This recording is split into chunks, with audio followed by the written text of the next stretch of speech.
something comes to an end when the awakening happens. Now, I say that awakening is an impersonal phenomenon. But that said, a certain change happens in the life of the person.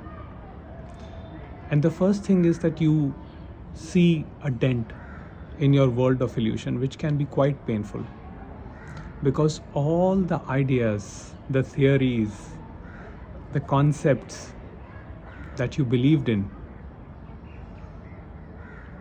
they all are ripped off. They all are broken. And an important thing to understand here is that you find, all of a sudden you notice that there is no solution to any problem in duality. There is no fixed solution, I would say, to any problem in duality. So the person may be obsessed with bringing an end to their suffering. My relationships, my money, my finances, my friendships, my associations, things not working well in my life. But awakening puts an end to the story of the person. It brings about an end to the fantasy, and that is why for most people, awakening is a very painful phenomenon. But you see, this pain, this suffering, one has to go through in order to understand what really is happening. Because there has been a dent in the fabric of illusion, and the reality has been glimpsed, the reality that you are. Now all of a sudden you find yourself in a lot of confusion and conflict. You don't know which way to go. There is tremendous confusion. Your mind says something, your heart says something else. You want to be more creative, you want to follow creative pursuits, but your mind says, no, money is important. How will I pay my bills? How will I support my family? How will I pay my mortgages? This and that.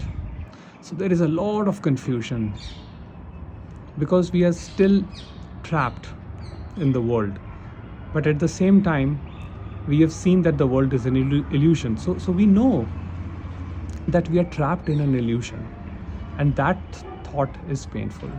That brings about the cognitive dissonance. So what does one do? Well, most people don't like this answer, but there is nothing really you can do other than to allow things to take their course. And sometimes this period is referred to as the dark night of the soul, and it can be quite painful. It is quite intense, and the depression is sometimes acute. So the only thing that can be done is to just take best care of yourself as much as you can.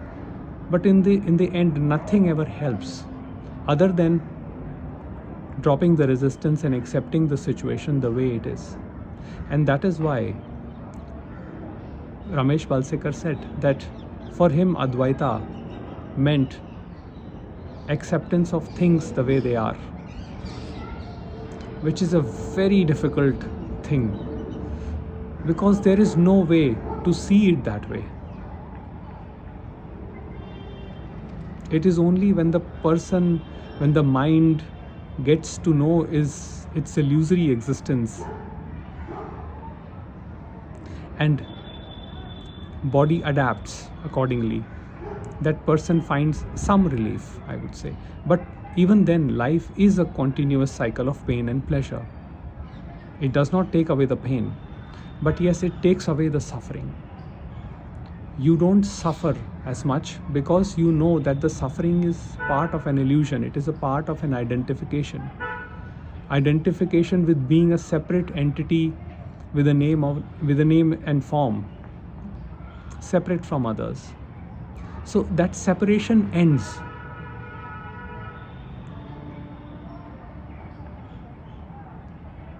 But for that information to reflect deep into the psyche and for the body to understand that takes time. And there is another saying by Ramesh Balsekar where he spoke about a quote he saw in a movie which says, "This too shall pass." I think it is mentioned in one of the scriptures as well, I'm not sure. But that is actually the mantra, this too shall pass. But you see, awakening is both a traumatic event, but at the same time, most liberating event. It is a pain, it is painful, but when you experience it, you express gratitude to God that He gave you this pain, that He gave you this suffering. And while you are in the suffering, it may feel intense. But when you completely embody the truth of who you are, it is then that you express so much gratitude to the universe. It is then that you truly get to understand yourself. It is then that you truly get to love yourself. Because you know that you are the love that you seek. In other words, you become the love. And your love is the being, the very being, which was always here, which had always been here. It was never lost. It will never, ever be lost. Before the mind, before the body, you were being. And even after the mind or body, the being will continue. Your being will never vanish. Because being is consciousness, and consciousness is neither created nor it is destroyed. It simply is. And it is never separate from anything else. Your consciousness is not separate from the consciousness of the world. The mind is separate, the content of the mind is separate, but the essence powering the mind and the content and everything else, the feelings, emotions, thoughts, that essence is common to all of us. And the recognition of that essence brings peace. The recognition of that being brings harmony in relationships, in life, and with other things. The person by nature is incomplete. So no matter what a person does, no matter what a person does, no matter how many sessions you attend, how much work you do on yourself, it doesn't mean you should not work on yourself. It is always good to work. It is always good to practice yoga, meditation. All those things are extremely helpful. But the fundamental nature of person is incompleteness.